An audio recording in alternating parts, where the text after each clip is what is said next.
Today, we're going to watch Ben Shapiro use his own definition of what a right is, just so that poor people can't get health care. He is coming. Cover your butt.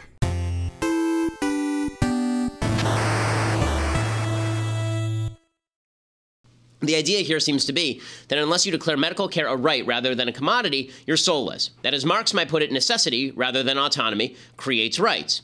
This is foolish, both morally and practically. Morally, you have no right to demand medical care of me. I may recognize your necessity, I may offer charity. My friends and I may choose to band together and fund your medical care. But your necessity does not change the basic math. Medical care is a service and a good provided by a third party. No matter how much I need bread, I do not have a right to steal your wallet or hold up the local bakery to obtain it. Theft may end up being the least immoral choice under the circumstances. That doesn't make it a moral choice or suggest that I have not violated your rights in pursuing my own needs. But the left thinks that declaring necessities rights somehow overcomes the individual rights of others. If you're sick, you now have the right to demand that my wife, who is a doctor, care for you. The definition that Shapiro uses for rights is so vapid and shallow that it can be used to dismiss any right as not being a right. According to Shapiro, something cannot be a right if it allows you to violate others in order for that right to exist. Shapiro gives us two examples for this. Food cannot be a right because if it were, you could go into a grocery store and steal food, declaring that since you have a right to food, stores can't stop you from obtaining food. Second, Shapiro uses the example of his wife.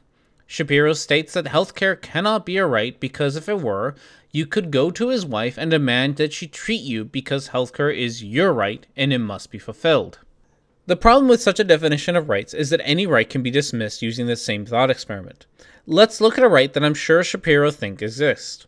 The Second Amendment guarantees the right to bear arms.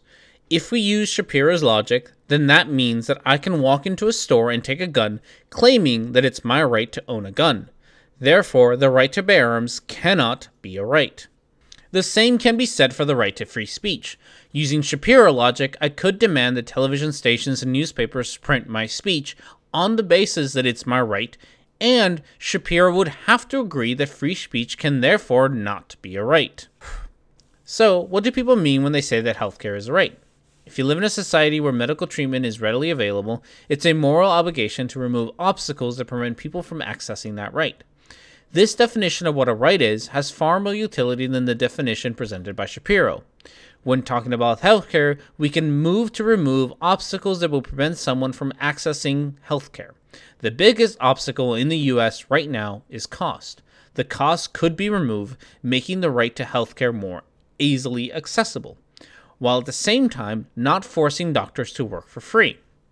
Shapiro also ignores how we already have rights that work like this. The right to bear arms still exists without forcing gun manufacturers to give away guns. Education is another great example. In the US, education has been declared a right. Every child has a right to education, and yet we don't see teachers being forced to teach. Ben Shapiro has such a simple definition of what a right is that he doesn't even see that his very own definition can be used to dismiss all rights. Shapiro's definition of rights doesn't exist as an axiom. His definition solely exists in order for him to dismiss rights that he doesn't like.